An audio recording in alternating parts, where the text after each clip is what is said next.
Hi guys, welcome to one more class. Olá pessoal, bem-vindo a mais uma aula. Eu sou o professor Bruno Delgado e acompanhe comigo o objeto de conhecimento da nossa aula de inglês de hoje. Aula 3, objeto de conhecimento, conectores, as linking words. O detalhamento, significados e função dos conectores, conjunções, preposições, advérbios, entre outros. Então vamos a mais uma aula.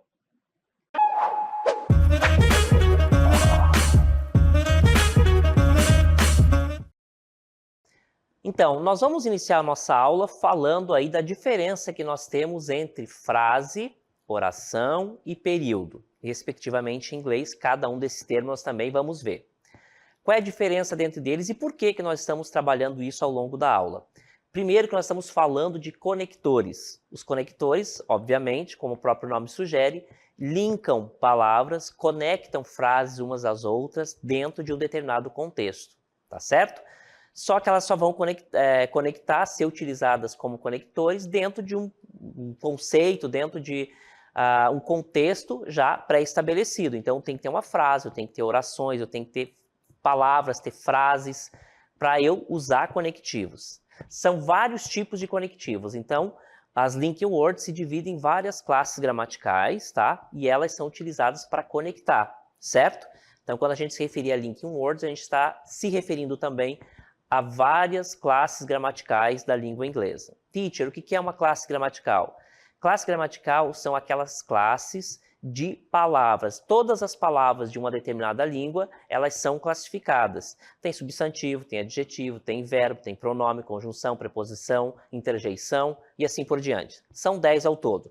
Então, todas as palavras de uma língua, elas são contempladas em uma dessas classificações. Algumas dessas palavras já são pré-definidas, são mesmo substantivos, outros só são adjetivas, e os verbos são os que reinam absolutos, porque eles têm única, eles nunca se alteram, são sempre verbos, ok? Algumas palavras, ora pode ser adjetivo, ora pode ser substantivo, então pode variar ali a depender do contexto. Então, quando a gente analisa se uma palavra é um adjetivo, um substantivo, eu vou olhar sempre o contexto. É dentro do contexto no qual ela está inserida que realmente vale. Se naquele contexto ela estiver qualificando, é um adjetivo, se não, é um substantivo e assim por diante, certo? Feita a definição do que é uma classe gramatical, a gente volta então a falar das frases. Phrase, em inglês, né, são frase. Teacher, o que é uma frase? Frase, basicamente, gente, não tem verbo. Essa é a definição que a gente consegue utilizar. Então, frase, eu passo uma informação completa, mas ela não utiliza verbo. Tá? Então, uma redução bem fácil de lembrar. Frase não tem verbo. Aí, na sequência, eu vou ter, em inglês, clause, que é oração. O que é uma oração? Aqui eu já tenho um verbo. Aqui eu já tenho sujeito, verbo, complemento. Eu já tenho todo o conceito de sujeito e predicado. Se tem predicado, tem que ter um verbo. Então, frase eu não preciso ter necessariamente um verbo. Já na oração, para ser uma oração, eu preciso ter um verbo. Na verdade, ter verbo e predicado, né? Sujeito e predicado. Mas a gente, quando coloca o verbo, a gente define bem essa situação. E por último, eu vou ter sentence. Sentence é um período. O que é um período, gente? É um acúmulo de frases e orações, ou algumas orações, né? Somente orações, ou então frases e orações, que se conectam dentro de um contexto. Elas falam sobre a mesma informação, sobre o mesmo contexto, estão alinhadas, tá? Mas são frases e orações que são independentes, né? Muitas vezes essas frases são independentes entre si, têm significados divergentes, mas naquele contexto elas são conectadas por um conectivo, que pode ser uma conjunção, pode ser um pronome, pode ser uma outra classe gramatical, tá certo? Então, frase não tem verbo, a oração precisa obrigatoriamente ter um verbo, e o período é um conjunto de frases, né, de oração e frase, ou então somente de orações. É mais de um. Período, então, quando eu tenho duas frases, uma oração e uma frase, por exemplo, ou mais, ou então duas ou mais orações. E se essas orações estão juntas dentro de um contexto, elas precisam estar conectadas. Uma forma interessante de se conectar é a pontuação. A vírgula, muitas vezes, substitui um conector. E ele é também uma forma de conectar, tá certo? Um período, então, eu vou definir da primeira letra, que começa sempre com letra maiúscula, né? Toda frase, toda oração começa com letra maiúscula, a gente já sabe disso, e vai terminar lá com o ponto final, seja ponto de exclamação, ponto de interrogação ou mesmo ponto final, certo? Frase não tem verbo, oração precisa ter verbo e período é um conjunto, é mais de uma frase junta, né, com a oração, ou então várias orações conectadas umas às outras, certo? Vamos ver a definição agora de frase claramente, olha só. Então, frase é uma sequência de palavras, lembrando que ela tem que fazer sentido, né? É uma sequência de palavras, mas tem que fazer sentido, senão são só palavras aleatórias.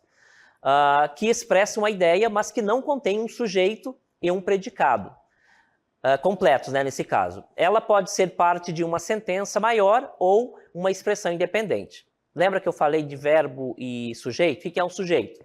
É de quem eu falo, daquilo que eu falo dentro de um contexto.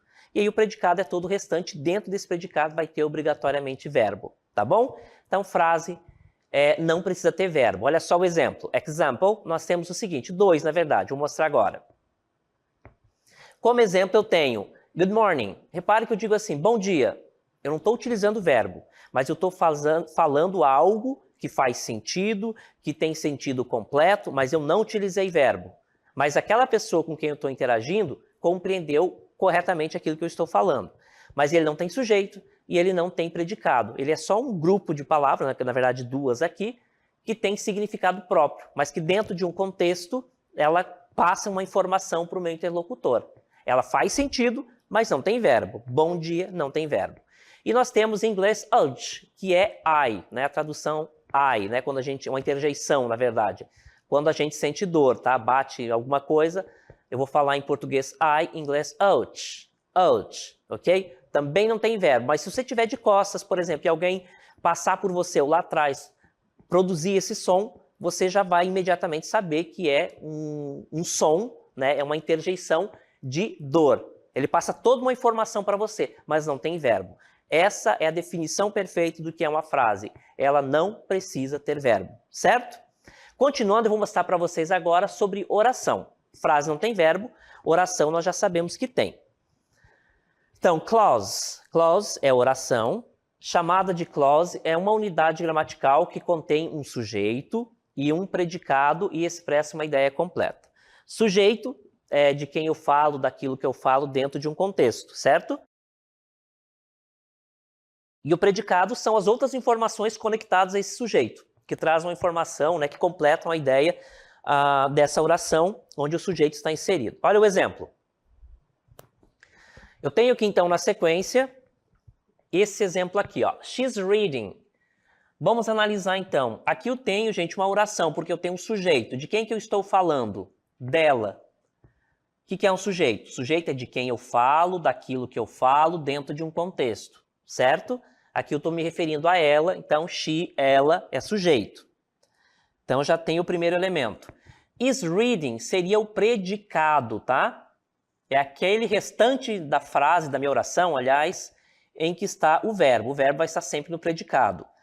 A classificação e a separação, divisão, na verdade, de uma oração se dá entre sujeito e predicado. Tudo que não é sujeito é predicado e tudo que não é predicado é sujeito. Sujeito pode ser um ou mais indivíduos, um ou mais objetos, sempre levando em consideração que é sobre aquilo que eu falo ou daquilo que eu me refiro ou falo dentro do contexto. Então, ela está lendo, né? Eu estou falando dessa ação aqui. Esse verbo aqui é um verbo de ligação, inclusive, que tem uma classificação de verbos que é de ligação. E a função do verbo de ligação é conectar um sujeito a uma qualidade relacionada a esse sujeito, tá? Que a gente chama de predicativo do sujeito, mas aí é uma outra definição. Pois bem, aqui então eu tenho uma oração completa, she's reading, ela está lendo, tá certo? Aqui eu tenho o verbo to be, is, tá certo? Que significa ser ou estar, nesse caso aqui é, né? Ela, no caso está. Ela está lendo, indicando que essa ação está acontecendo por causa do ing, né? Todo verbo em língua inglesa com terminação em ing indica que a ação está ocorrendo, ou seja, esse verbo está no gerúndio, tá? Então, she's reading, ela está lendo. Verbo no gerúndio indica, né, que essa ação está ocorrendo. She's reading é uma oração porque eu tenho todos os elementos necessários que são sujeito e predicado.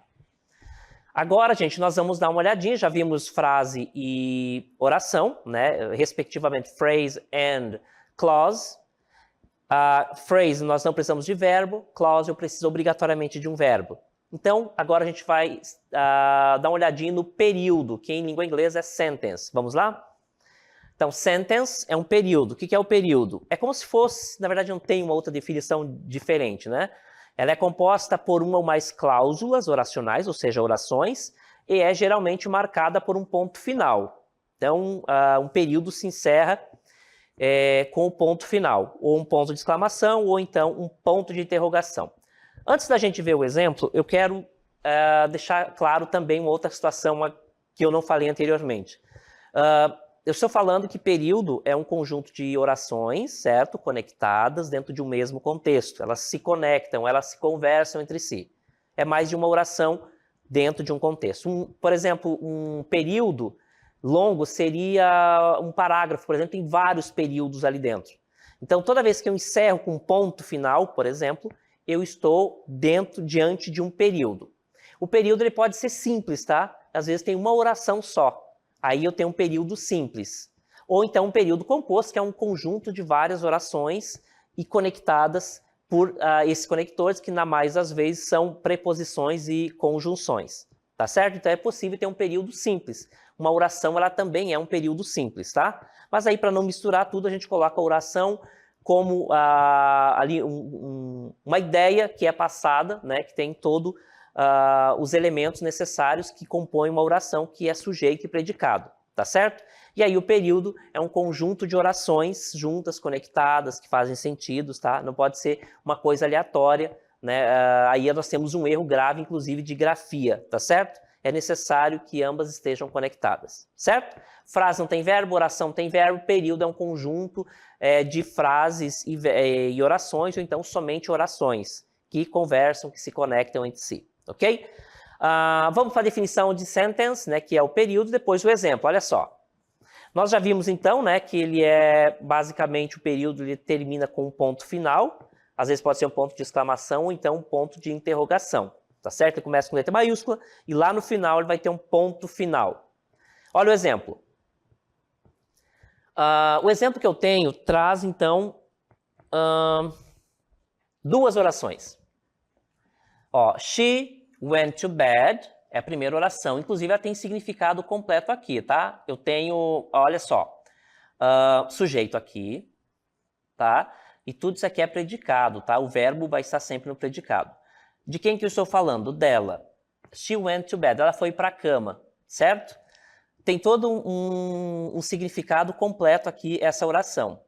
Aí eu conectei utilizei aqui, na verdade, né? Um conectivo para me conectar com uma outra frase aqui, ó, que também tem sentido separado e sentido completo. E também tem sujeito e predicado, tá certo? Então, dentro desse meu período aqui, sentence, em língua inglesa, eu tenho duas orações. She went to bed, ela foi para a cama, ponto. Poderia ser duas orações separadas aqui.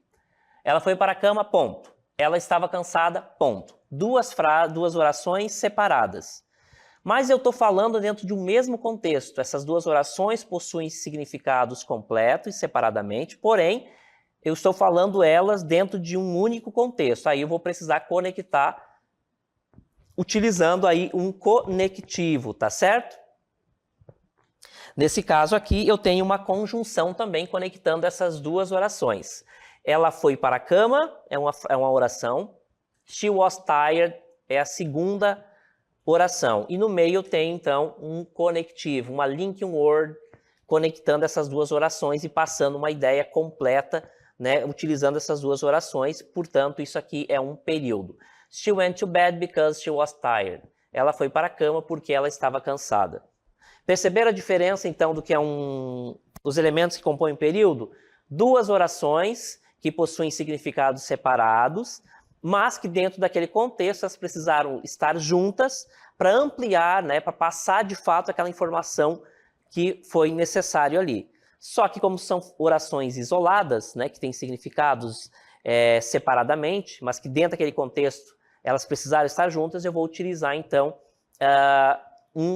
conectivo, nesse caso ali, o because, tá certo? Aí que entra a ideia dos conectivos, aquelas palavrinhas que eu vou utilizar para conectar minhas orações, conectar frases, aí depende muito do contexto, tá certo? Ficou claro? Frase não tem verbo, oração tem verbo, período é um conjunto de frases e orações, ou então somente orações, né? Sempre dentro de um contexto tem que fazer sentido a união dessas orações, senão são frases aleatórias, aí vai incorrer em vários erros gramaticais. Agora vamos para as linking words em si, olha só. Linking words. In a sentence, a connector serves the function of linking different parts of the sentence together, providing coherence and indicating the relationship between those parts. Então, em uma sentence, que é um período, um conector, uma palavrinha cognata, né? Um conector serve, também uma palavra cognata,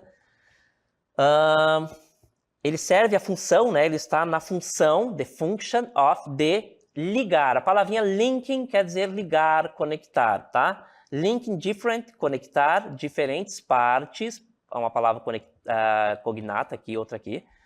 Conectar diferentes partes de um período, sentence, together, juntos. Então, a função de um conector é ligar diferentes partes de uma sentença, né, de um período, juntos, né? Providing, providenciando coerência, ou trazendo coerência, and indicating, indicando a relação, the relationship, a relação entre, between, aquelas partes, ou então essas partes. Então, qual é a função de uma linking word? É justamente conectar orações dentro de um período, tá certo? Uma das classes gramaticais que servem... Lembra que eu falei que era mais de uma? Uma das classes gramaticais que são conectores são as conjunções, tá? Então, as conjunções é uma dessas classes gramaticais que servem como linking words. Linking words, então, ela exerce a função de conectar orações dentro de um contexto ali, certo? Só que essas linking words é uma classificação, uma denominação que nós utilizamos para falar de várias classes gramaticais que dentro daquele contexto servem para conectar. Nós vamos dar uma passada aí por todas essas linking words, que não são muitas, né? Classes gramaticais que funcionam como linking words. Vamos acompanhar e ver cada uma delas. Vamos iniciar falando das conjunções. Conjunções, então, conjunctions, é uma classe gramatical. As conjunções são palavras que ligam partes da sentença, né? Sentença aqui, leia-se período, né? Como frases ou cláusulas. Cláusulas também a gente trabalha com essa ideia no sentido de oração, ok? Então, uma das classes gramaticais são as conjunções, conjunctions. Outra classe gramatical que nós utilizamos como conectores, olha só. Advérbios. Advérbios, então, é uma classe gramatical também que serve como linking words, ok? Então, certos advérbios, adverbs in English, certos advérbios são usados para indicar relação entre ideias, especialmente de tempo, lugar, modo ou frequência. Então, o advérbio, lembra que a gente falou que essas conjunções elas vão agregar uma ideia a mais dentro daquele contexto? No caso das conjunções, ele vai passar uma ideia de adição, de adversidade, de explicação. Então, essa é a função dessas conjunções. Toda vez que eu utilizo determinadas conjunções, que são linking words, aonde elas forem, elas vão passar uma ideia, acrescentar uma ideia que elas carregam.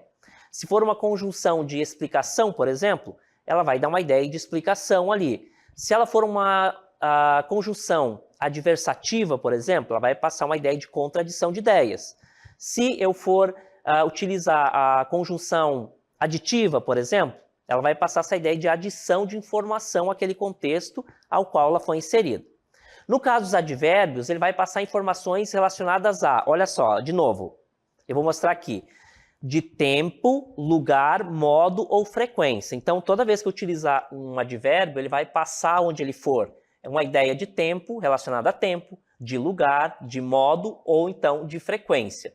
Então, os advérbios são linking words, mas onde eles forem inseridos, eles serão utilizados passando essa ideia de tempo, lugar, modo ou frequência.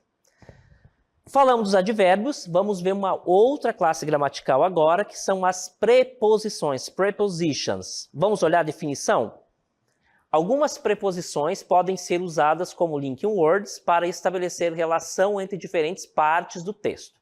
Ela se assemelha, dadas as reais diferenças entre elas, né, mas ela se parece muito com as conjunções, tá? Então as preposições também fazem parte, né, são conectores, e elas estão ali inseridas dentro de um contexto, né, dentro de um período, ligando tal qual as conjunções, tá? Só que elas são classes gramaticais diferentes, tá? E ela vai ser utilizada, obviamente, para conectar, né, sempre com essa ideia, relacionar partes diferentes do texto, tá? Nesse caso aqui, ela se parece bastante com a conjunção, né, que também é uma classe gramatical, salvo aí as reais diferenças entre elas. Vamos continuar? Então agora eu vou mostrar para vocês uma outra classe gramatical. Nós já vimos como linking words, nós já vimos conjunção, nós já vimos advérbios, preposição. Agora vamos ver os pronomes relativos. Olha só. Pronomes relativos, então, né, relative pronouns, são uma classe gramatical, ou é uma classe gramatical, que são utilizados, que são usados para conectar orações e introduzir informações adicionais sobre um substantivo na oração principal. Então, o pronome relativo, como o próprio nome já define, ele vai fazer uma relação, tá? Ele vai fazer uma relação ali dentro do contexto onde ele está inserido, tá? Normalmente, os pronomes relativos vão se referir a algo que já foi mencionado anteriormente, tá? Não é uma regra geral, mas na mais das vezes isso acontece. Calma que a gente vai ver todos esses exemplos aí na prática, tá certo? Então, quais são as linking words, né?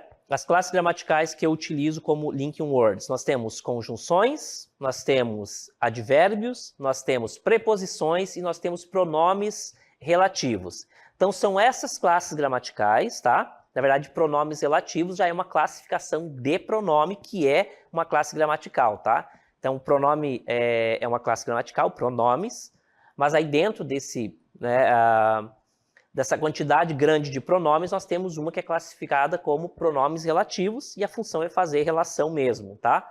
Mas ele é uma classe gramatical, então, o pronome. Então, conjunção, advérbio, preposição e pronome. Nesse caso aqui, os pronomes relativos. Essas 4 classes gramaticais são utilizadas aí para conectar ideias. Não são as únicas, porque a depender do contexto, eu posso eventualmente utilizar uma outra aí que não esteja no radar aí dessas 4 classes gramaticais, tá certo? Eu vou mostrar para vocês agora um exemplo de cada uma delas, e a gente vai mostrar na prática mesmo como é que funciona, então, essas conexões, a função de cada conectivo, né, e o que ele vai apresentar, vai mostrar, vai trazer aonde eles estão inseridos, dentro daquele contexto, né, ao qual eles estão inseridos. Vamos lá? Primeiro exemplo. He is waiting for the bus. O primeiro exemplo que eu tenho aqui é utilizando uma preposição, tá? He's waiting for the bus. Ele está esperando pelo ônibus. For, pelo ônibus. He's waiting, sujeito. Aqui eu tenho todo o meu predicado, né? He's waiting, ele está esperando, e aí eu vou acrescentar uma ideia a mais, né? Ele está esperando. Repare que esse verbo aqui exige aliás, esse predicado, né, ele vai precisar de um complemento. Ele está esperando. Repare que fica faltando uma informação aqui. E aí, essa informação vai ser introduzida pela preposição for. He's waiting, ele está esperando pelo ônibus, ok? No outro exemplo, he studied hard, but he didn't pass the exam.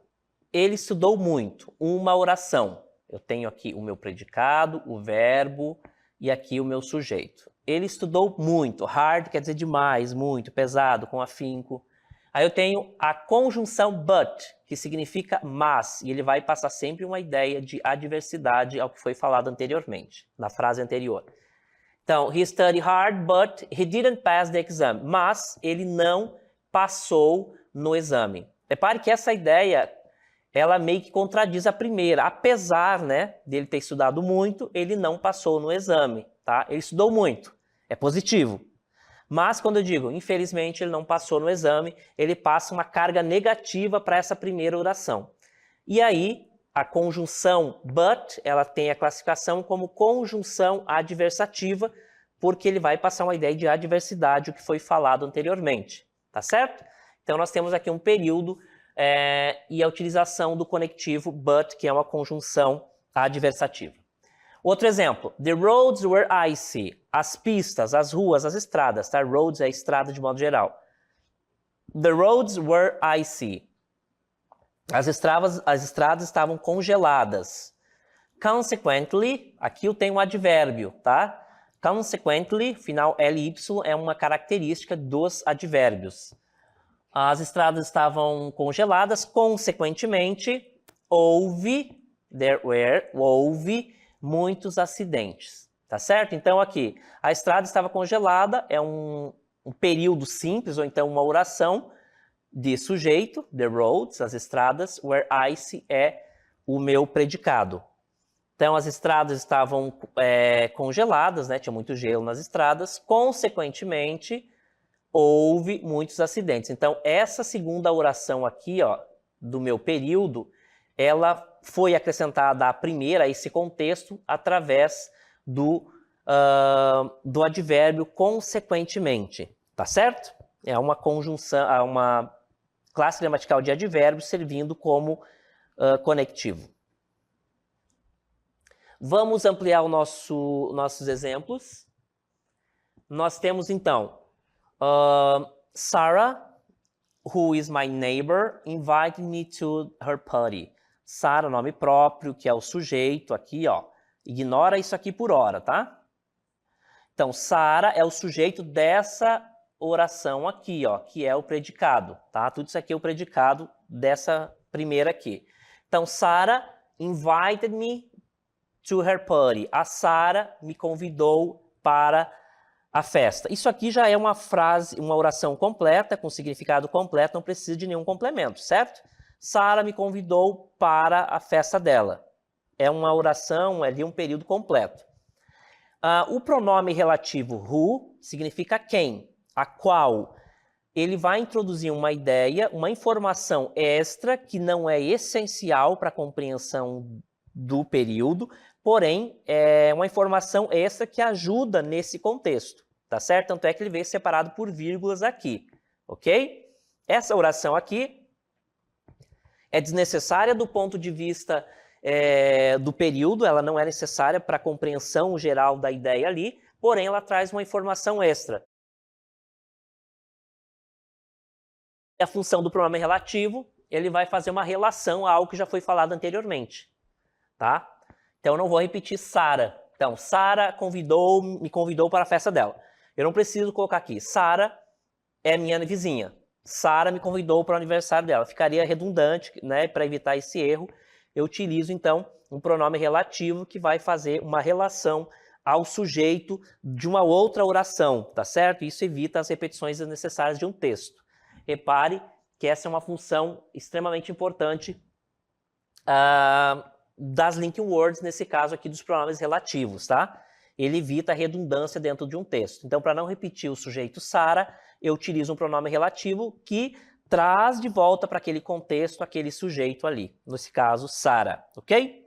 Outro exemplo. The book which was recommended by my teacher turned out to be fascinating.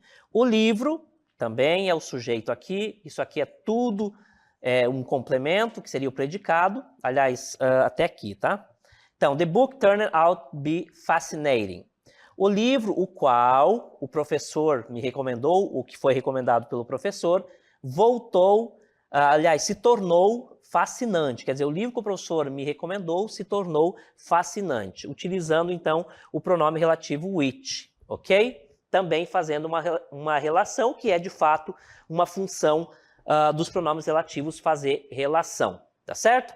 Então, nós vimos aí alguns exemplos de conjunções, de preposições, de advérbios e também de pronomes relativos com a sua função de conectar dentro, é claro, de um contexto.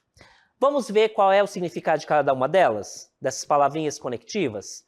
Então, link words eu tenho for significa para, é uma preposição, but é uma conjunção, significa mas, consequently é um advérbio e a tradução é consequentemente, Who é um pronome relativo, significa quem. Which, também um pronome relativo, significa qual, quais ou qual. Né? Aí depende do contexto, qual dessas definições eu vou utilizar, tá bom? Uma outra informação que nós vimos também ao longo da nossa aula foi, na verdade, a presença desse verbo aqui, ó. Nosso verb list. Eu trouxe, então, memorizem aí, anotem aí, there is. There is significa, o verbo haver com singular, tá? Então, quando o meu sujeito for singular, uma pessoa, um objeto, eu vou utilizar there is, significa há, tá certo? Por exemplo, there is a girl in the classroom. There is uma garota, repare uma só aqui, portanto singular, in the classroom. Há uma única garota, né? Há uma garota na sala, portanto, there is sendo utilizado. O there are, quando o meu sujeito for plural, e ele significa também haver, ok? Então, there are significa haver, só que plural. Olha o exemplo. There are, há, two boys, dois garotos in the car. Há dois garotos no carro. Então, o verbo there is e there are são a mesma coisa, tem a mesma tradução, porém, eu vou utilizar o there is sempre com o sujeito no singular e o there are sempre quando o meu sujeito for plural. Ambos significam o verbo haver. Ok, gente? Bom, vimos aí vários exemplos de palavras, né, que servem para conectar os conectivos, né? Nós vimos conjunção, preposição, advérbio e também pronomes relativos que exercem essa função de conectar. Espero aí que vocês tenham aproveitado e tenha ficado bastante claro e a gente vai ficando por aqui.